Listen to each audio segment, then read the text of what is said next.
Hey there, good morning, everybody. I want to welcome you here to the Prog Monster. My name is Murph. I am the host of this show, a show dedicated to progressive rock and other forms of rock music.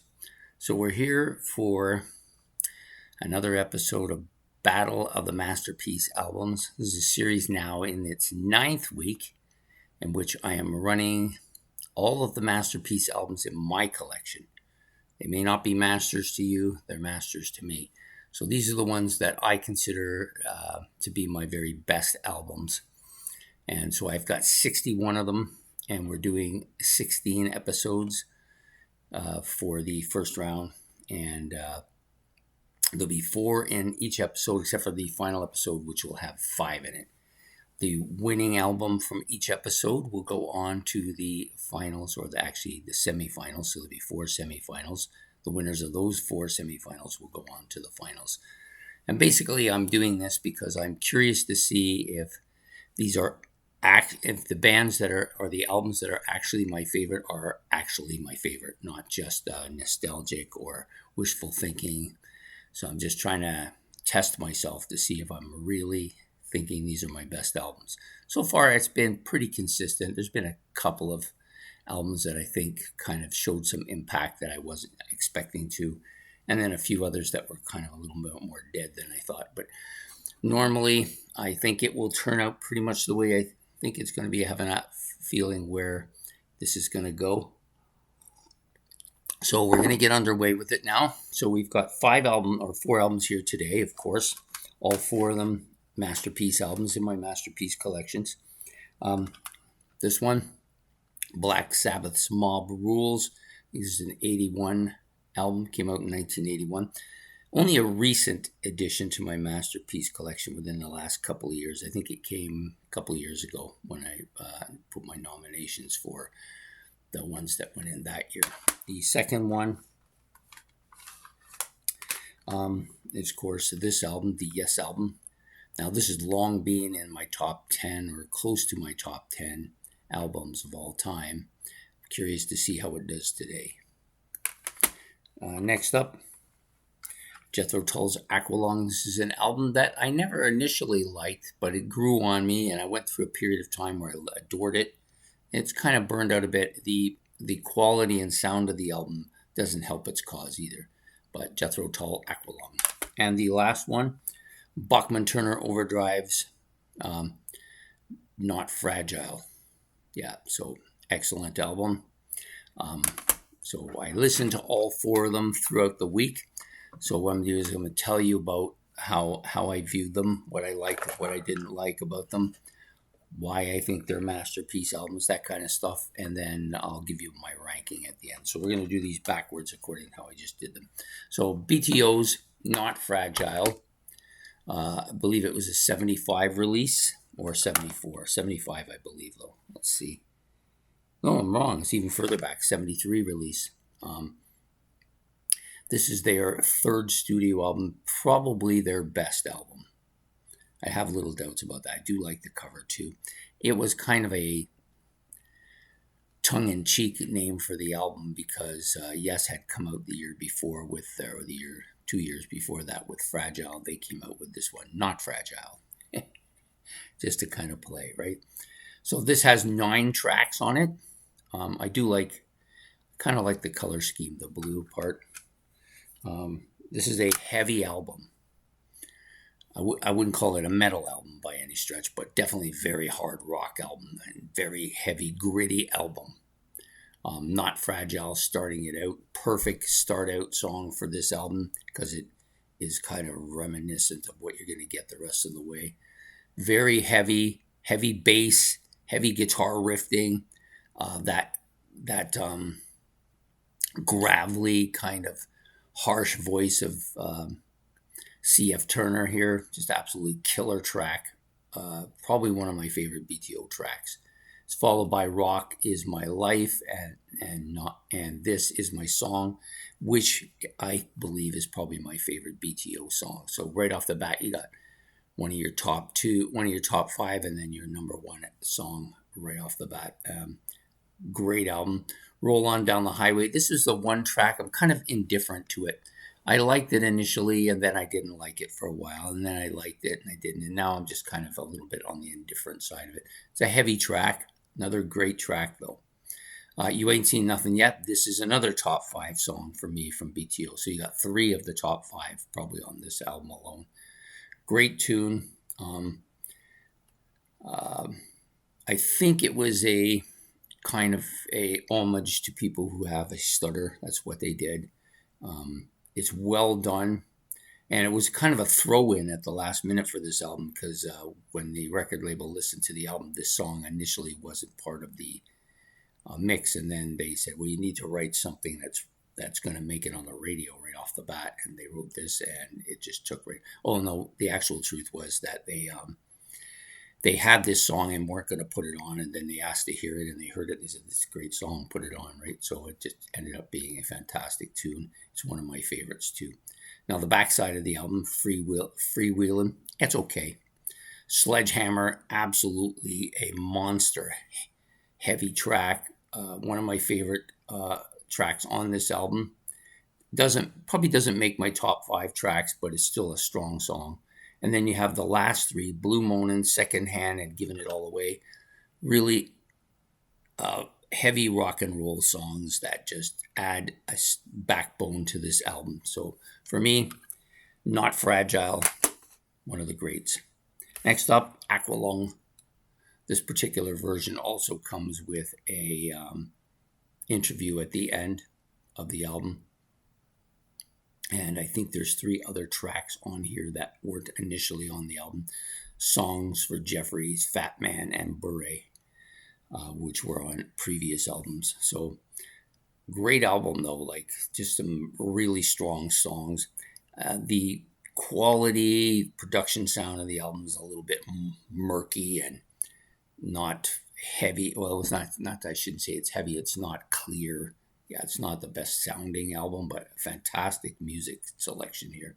Now, the initial song, Aqualung, which is the title track of the album, was the reason I never got into Jethro Tull for about 20 years. I just figured they were all sound like this, and I didn't like it. I did not like it. I still have never really warmed up to that song. I don't hate it anymore. I don't dislike it. But if all their music had sounded like that song, I probably wouldn't have gotten into them. But that has not been the case. Cross-Eyed Mary, fantastic tune. This is a heavy. His voice is really gravelly here. Fantastic lyrics, fantastic song. Cheap Day Return, good track. And then you get to Mother Goose, which is maybe...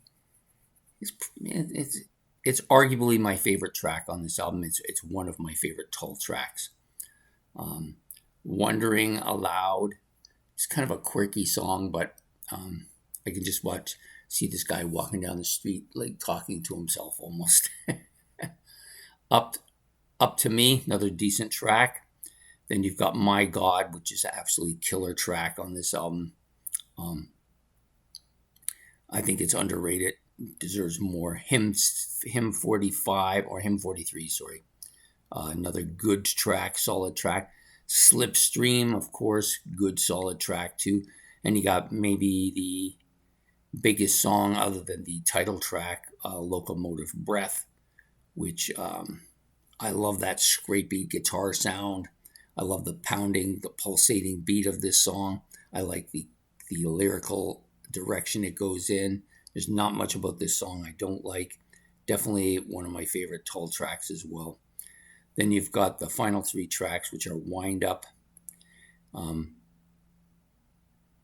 and Lick Your Fingers Clean, which is good. And then you have Wind Up at the quad version. It's just a different version of the same song. But Wind Up was maybe the reason I got into this album. Initially was my favorite track on the album. I still like it a lot. I don't know if it's my favorite anymore, but it's definitely up there. And Lick Your Fingers Clean, another decent track. So this is a strong album. Just the production's not that great, and the sound is hard to get. And I think maybe some of the more remastered versions over the years are probably better. And maybe I'll go and get one of them eventually. Next up, the Yes album. This is kind of, for me, chronologically, for Yes, their first really big album. for me, this was a go back to album. So I started out with Drama. I started going backwards. I got Fragile. I got Close to the Edge. And then I got this album. Initially, I didn't really like this album because Wakeman wasn't on it. I thought it was kind of less good instrumentally than the others, and maybe it still is, but it has some absolutely killer tunes. It grew on me. It's now probably, I'm going to argue and say this is probably my second favorite Yes album now. I just love it. I think Steve Howe's guitar work on here is really good. His little piece, The Clap, fantastic. The big three songs for me on this album are Yours or No Disgrace, Starship Trooper, and Perpetual Change. I think all three of these tracks are absolutely killer. The guitar on them is fantastic. They're heavy. Starship Trooper has an almost hypnotic quality to it, I would say. There's just something about that repetitive guitar part that just draws me in. The only song on here that, to me, I don't really care for much is probably I've Seen All Good People. I think it's probably more or less because it's been played too much. Kind of reminds me a little bit of Hey Jude. It meanders a little bit and is repetitious, probably maybe 2 or 3 minutes too long. But it was cut down and was left at 3 or 4 minutes, probably wouldn't have had that issue with it. Yeah, so, and then Adventure's a good solid backup song on this album, but the other three songs to me are the big ones: Perpetual Change, Starship Trooper, and Yours Is No Disgrace, with its bouncy, heavy, almost quirky sound to it. Yeah, just great. So on the back of this album, you have the members, and then on the front of this album, you also have another picture of these members. So anyways, excellent album. Deserves recognition as one of my favorite albums. I don't know if it'll get the score here. Well, at least I do know, but I'm not going to let you know until the end. And then last but not least, Black Sabbath's The Mob Rules. To me, I always liked this album, but it was in some ways a bit of a letdown for me from Heaven and Hell, which I love. But when I say letdown, I mean to me it wasn't as good as Heaven and Hell, but really it's better than a lot of other stuff that I've listened to. It's good enough here to make masterpiece. It has some absolutely killer tracks on it. Turn Up the Night, fantastic tune, heavy, very similar opening as they had Neon Nights. And when I heard this, I thought, oh, this album's going to be in my feeling the same as Heaven and Hell, but it just really didn't quite make it there. Voodoo, great tune. Initially, I liked it a lot. Sign of the Southern Cross, one of the Sabbath's best epic length. Well, I wouldn't call it epic, but definitely got that epic sound to it. Just big, bombastic, menacing, fantastic tune. E5105, I don't remember hardly anything about it. I think it's just a part. The Mob Rules, of course, got it's a title track, this is a fantastic album cover too, one of the best, I think. Yeah, just a great tune. Probably their big song on the album, I would say. Country Girl, this is probably my next favorite song other than Sign of the Southern Cross. Those are probably my two favorite tracks on the album. This one here has a lot of emotion to it. I think Ronnie's bombastic on it. Slipping Away, great tune. Heavy too, very heavy. And then you got on Falling Off the Edge of the World and Over, which are good, melodic, heavy songs to finish off. Very doomy sounding. So a great album, but to me, not quite as good as Heaven and Hell. So those are the 4 albums. That's what I think of them. Now I'm just going to give you my rankings fairly quickly. So we'll go backwards. Or actually, we're not going backwards. We're just going to give them to you in the order that I picked them. Rankings. So starting out, we're going to go with Aqualung in the 4th spot. Mostly I didn't warm to it this listening period. I think the kind of sound of it and being a bit tired that day, and the songs are all kind of burned out for me a little bit too much, I think. So It still scored high, but not high enough to get into the top albums for this group, and so it's going to finish 4th. Next up, in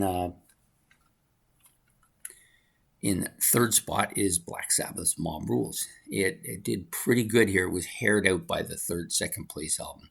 Could have actually won that, but I had it turned a little bit too low on the volume, and again, I was a bit tired, so maybe those were a factor on it, but it's got great production, lots of heavy stuff on it, but it's going to come here number 3. Number 2, which just barely beat out that one, is Not Fragile from BTO. I like the sound on this album a lot. The songs, I think, probably has better songs overall than what's on the Mob Rules, although that's subjective. Well, this whole thing is subjective, really, but I just think the bottom half of the album is better than the bottom half of that album. The top halves are pretty much equal. I do like 2 or 3 BTO songs a lot on this. Same with the Black Sabbath album, but I think the bottom half I also like quite a bit and probably like it better than the weaker songs on the Black Sabbath album, so that's why I gave it 2nd place. And so I was a little bit surprised by this because I thought this album might be terribly burned out by now, the Yes album, but it won fairly easily. It wasn't really a contest. I just think that the 3 best songs on this album, Yours Is No Disgrace, Starship Trooper, and Perpetual Change, are just altogether collectively better than anything on the other 3 albums. And so it's going to win here today and go on to the next round. So there you have it. That's my take on my masterpieces. Number 9 for today. Number 1, the Yes album. Number 2, Not Fragile. Number 3, Black Sabbath, the Mob Rules. And number 4, Aqualung. And so the Yes album will go on to the next round. I hope you like this episode. Please hit the like and subscribe. Also, put any comments you may have about any of the 4 albums, and you can rate them however you want. I don't expect them. Some of them will be not your cup of tea. Maybe some of them will be absolutely love to death for you. But that's the way this thing works. Everybody sounds and hears things differently. So, anyways, I hope to see you all throughout the week. So please have yourself a good afternoon, good evening, and goodbye. Take care.